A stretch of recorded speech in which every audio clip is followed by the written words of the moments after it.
Está con nosotros la doctora Luisa López, bienvenida. ¿Qué tal? Buenos días, Buenos chicos. días. Doctora, ¿cómo Está están? muy satanizada la Sí, pobre ¿verdad? madrastra. Pobrecita. No así el padrastro. Es lo que debo decir, y normalmente es la madrastra, no el padrastro. Exactamente, es la madrastra, pero sí tiene mucho que ver la influencia de los cuentos de hadas. Pero es como si dijéramos que el príncipe azul existe y todo este tipo de cosas, ¿no? ¿No existe?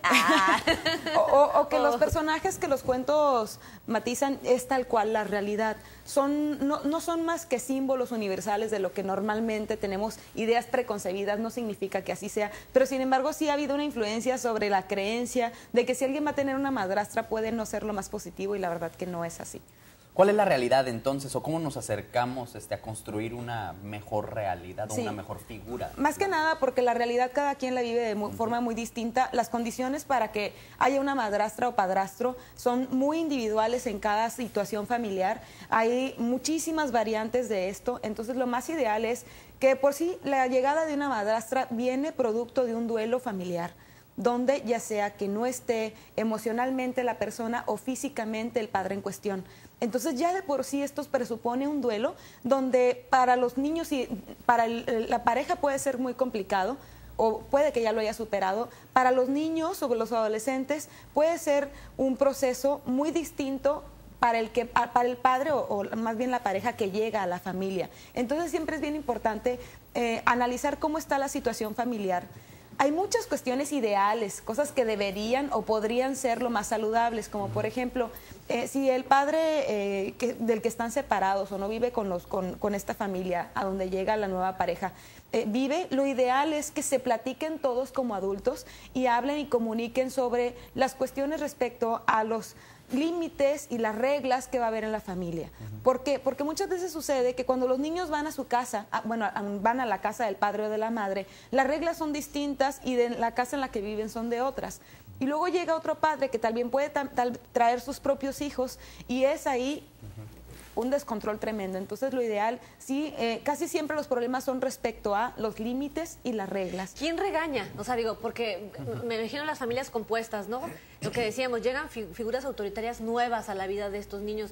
¿Quién debe de hablar de disciplina o quién debe de regañar? Porque luego mamá está más tiempo en casa que papá, ¿no? Entonces, ¿cómo llegar a un acuerdo en todo esto? Claro, bueno, se dice que normalmente debe ser el padre biológico el que esté ahí. Sin embargo, como decía, cada familia puede ver cuestiones muy diferentes y depende mucho la situación emocional que esté sucediendo ahí con la familia. Entonces, que estos se pongan, a la llegada de un padrastro o madrastra a esa familia, sí se deben de poner muy de acuerdo sobre esta situación, pero sobre todo no hacer que uno va a ser el malo, el cuento, y el otro no, ¿sí? Si el padre le deja a la madrastra toda esta parentela y la educación, etcétera, de por sí los niños pueden verlo como un intruso, todavía pueden tomarlo a mucho más mal.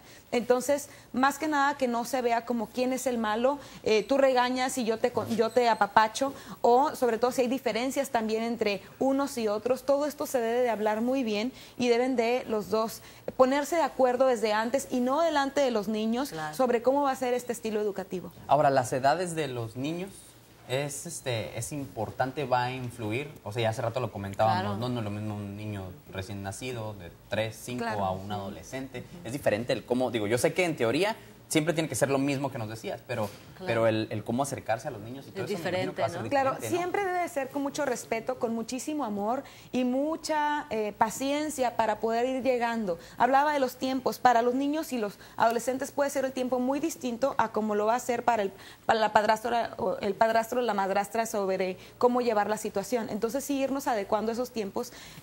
Hay niños que lo enfrentan mucho más rápido o tienen tanta necesidad si hay una pérdida de una figura materna o paterna que adoptan inmediatamente esa figura, claro, dependiendo también de la personalidad del otro.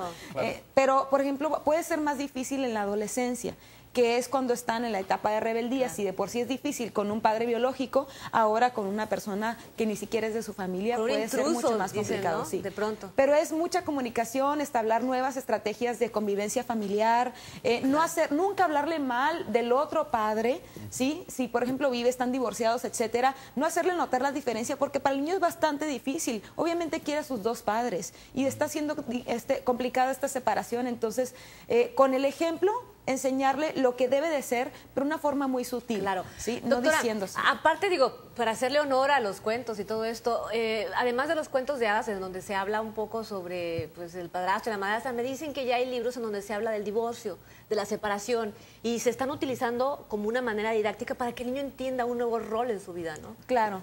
Claro, antes socialmente como estaba mucho menos aceptado y la liberación de la mujer, etcétera, pues sí había mucho menos separaciones, ¿no? Sin embargo, bueno, siempre ha habido fallecimientos, pero sí, ahora sobre todo las películas de Disney nuevas, etcétera, muchísimo películas más modernas, se toca desde la homosexualidad hasta el divorcio y temas que ya son de actualidad y son muy buenos, una forma muy práctica y didáctica para que los niños puedan ir viendo mediante caricaturas o imágenes una nueva realidad. Claro, y eso nuevos es modelos, ¿no? Exactamente. Claro. Perfecto, pues muchísimas gracias por acompañarnos esta mañana, la doctora Luisa López. Es un tema interesante, pero creo lo más importante es cada quien adaptarse a su realidad y mucha comunicación, ¿no? Siempre la comunicación y con amor y respeto decir las cosas. Es una nueva familia. Muchas gracias. Gracias a ustedes.